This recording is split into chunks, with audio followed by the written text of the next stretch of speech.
აღარ მინდა აქ ცხოვრება. მართალია ჯარი და პოლიცია ყველგან მოძალადია, მაგრამ სიყვარული არსად არ არის აკრძალული. თავისუფალ ქვეყანაში ალბათ ასია.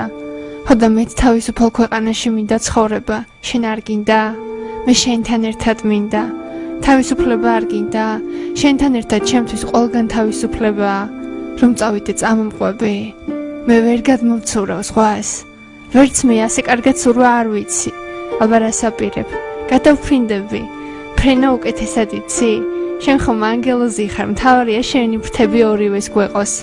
გეგა კობახიძე, თინა ფეტუიაშვილი, ძმები კახა და პაატა ივერიელები, გია ტაბიძე, დავით მიქაბერიძე და მამა თეოდორე, იგივე თეიმურაზ ჩიხლაძე. ეს ადამიანები ჯინსების თაობის ტრაგედიის გმირებად იქცნენ.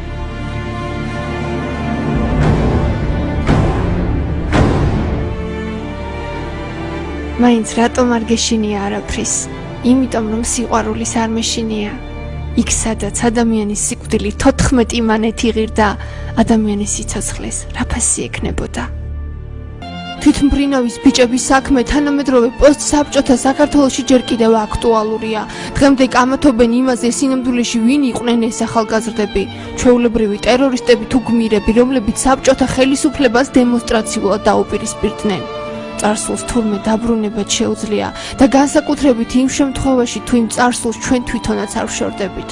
მიუხედავად ყველაფრისა, საქართველოში მაინც სჯეროდათ, რომ თვითმფრინავის გამტაცებლებს არ დახვრეტდნენ. თუმცა განაჩენის გამოტანიდან თვე ნახევარში, ზუსტად 3 ოქტომბერს თვითმფრინავის ბიჭები დახვრიტეს.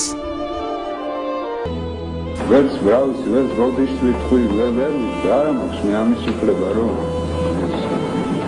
სულად გამოჩნდება ევროსკოპის მეყენება იქნება, რომ ერთხელ მაპატია, აბა როგორ თხოვი მაპატია.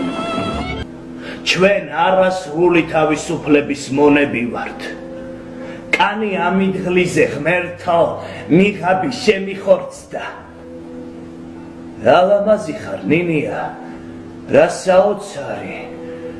ციხე მარიცის დანდობა, ციხე აგრესიულია. მე მინდა გადაგიხადოთ მადლობა ჩაქოლვისთვის, ბატონო პროკურორო, რადგან არ არსებობს იმაზე დიდი ჩაქოლვა, როცა საკუთარი გონება ჩაგკეტავს თავისუფლებისგან. მე არ დავეცემი. შენი ბინძური წიხლები ძალას მატებს, რომ წამოვდგე. მე დამატოვებინეს ოჯახი. ცოლი და შვილები, რადგან არ ვულოკე ბინძური ფეხები პარტიებს, რადგან საკმარისად მეტად მიყვარდა ჩემი სამშობლო. ხო, მე სიმართლე მომატყუა, მაგრამ არაფერს ვნანობ, მარტო ჩემი ცოლ-შვილი მენატრება.